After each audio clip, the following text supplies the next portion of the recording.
Hora de conversar com o Eduardo Barão, direto da cidade que não dorme jamais. Se você não anda chocado com o que está acontecendo nos Estados Unidos, é porque não está prestando atenção. A Suprema Corte acaba de liberar o governo para deter imigrantes que falem espanhol ou inglês com sotaque. Barão, isso vale para praticamente todos nós. Conta pra gente, bom dia para você. É isso aí, Megali. Bom dia para você, para Carla, para Sheila, para todo mundo aí no Brasil. Qualquer pessoa que esteja aqui nos Estados Unidos e não fale o inglês perfeitamente ou sem sotaque, corre o risco de ser detido pela polícia americana, principalmente por agentes de imigração, agentes do ICE, e aí podem ser levados para a delegacia, para centros específicos para averiguação se de fato aquele cidadão está vivendo ou está passeando legalmente aqui nos Estados Unidos. A decisão da Suprema Corte é uma resposta a uma outra decisão da Justiça da Califórnia, que até então, no meio daqueles protestos gigantescos que a gente viu recentemente em Los Angeles contra as deportações em massa, determinava até então que o policial não poderia prender alguém suspeito, simplesmente se ele estivesse falando em espanhol ou estivesse falando inglês quebrado, né, inglês que não fosse 100%, ou seja, apenas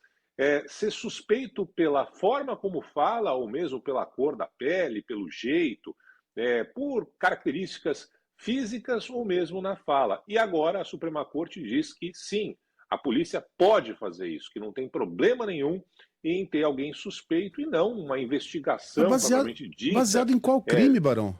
Mas qual crime que... Não há nenhum crime. Não é crime, Megali, é simplesmente suspeito. E aí, Barão, vale para quem mora, para imigrantes que moram, mas vale para turista.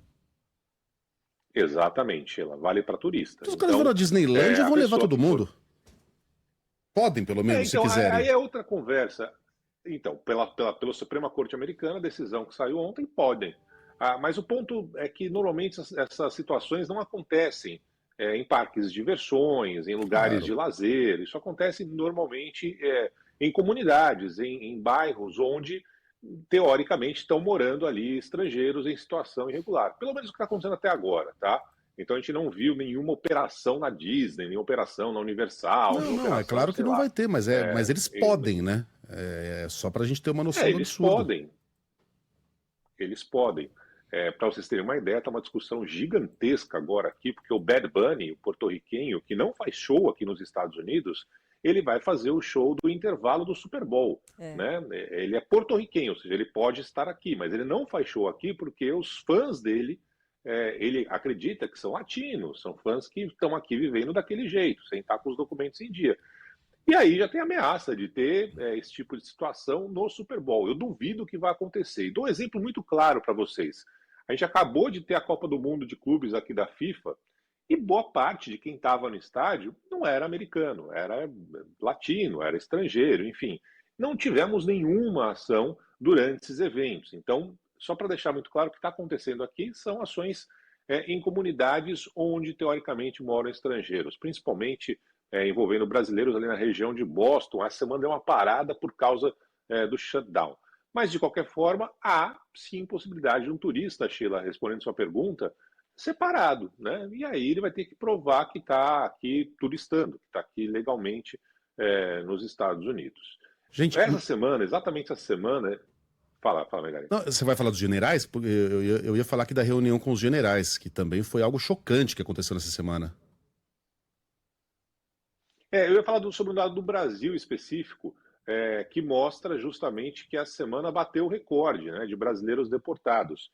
São 2.268, o último avião que chegou ali em Confins. Normalmente os voos saem aqui dos Estados Unidos em direção ao aeroporto de Confins, na Grande Belo Horizonte, levando 110 pessoas nessa semana, na última quarta-feira. Então, exatamente nessa semana, 2.268 pessoas brasileiras, 37% a mais do que em 2024, o maior número de deportação envolvendo brasileiros aqui da história dos Estados Unidos. Cara, o que eu ia falar é que nessa semana o Trump convocou generais, né, militares de todas as forças e fez ali um discurso em que ele basicamente exigia lealdade. Mas não lealdade à Constituição, lealdade às leis, lealdade ao país, lealdade a ele. As suas ideias, a sua figura pessoal. Isso nunca havia acontecido nos Estados Unidos. É mais uma das coisas inéditas que vem da Casa Branca de Donald Trump. Se ele alcançar esse objetivo de lealdade incondicional, ele ameaçou lá tocar para fora, né, tirar a patente de quem se recusasse. Né? Já não vai mais dar para diferenciar Donald Trump de Maduro e Vladimir Putin, não estou exagerando. Mesmo os romanos sabiam que era preciso criar sistemas de freios e contrapesos. Proibiam a entrada de generais na Península Itálica. Daí veio a expressão cruzar o Rubicão, não cruze o Rubicão. Júlio César cruzou o Rubicão. Foi o início do fim da República. A gente está vendo a destruição da República Americana, da democracia americana, do projeto americano acontecer diante dos nossos olhos. Isso deixou de ser uma brincadeira. A coisa está ficando muito mais séria e acontecendo muito mais rapidamente do que a gente imaginava. É chocante. É chocante. Né? E aqui quem fala é alguém que admira o projeto americano, admira o jeito de pensar dos americanos, gosta dos valores que esse país espalhou pelo mundo, né? Entende todas as contradições e todas as interferências em governos externos, os golpes de Estado, mas ainda assim acredita que os Estados Unidos têm um balanço positivo na história mundial. E a gente está vendo um homem destruir esses 200 e tantos anos de democracia debaixo dos nossos narizes.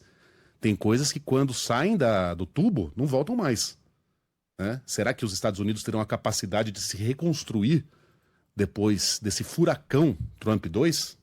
É chocante, Barão. Coloca Kim Jong-un nesse rol aí. Nem Xi Jinping, né? Kim Jong-un. Isso é coisa de ditador. Quem defende o livre mercado, o capitalismo hoje é a China. Isso. Nem Xi Jinping. É o Brasil. E, cara, enfim, é chocante, Barão. É chocante. Eu não sei se de dentro você consegue perceber. Se eu puder dar uma dica... se eu puder dar uma dica para qualquer brasileiro que vem aqui turistar mesmo, né, que venha passear, antigamente eu falava, deixa o seu passaporte no cofre do hotel, deixa algum lugar ali escondido, porque ele vai que se perde no meio do caminho, né? Hoje não. Hoje a minha sugestão ande com um documento mostrando que você está legalmente aqui nos Estados Unidos, porque você corre sério risco de ser parado em alguma blitz, enfim, e mostrar ali qual é seu status no país. Barão, bom trabalho para você, meu irmão. Bom fim de semana até segunda. Coreia do Norte, é você? Valeu, pessoal. Ótimo final de semana. Daqui a pouco estou de volta às 11 horas da manhã no Band News Station. Valeu. Combinado. Beijo, Barão.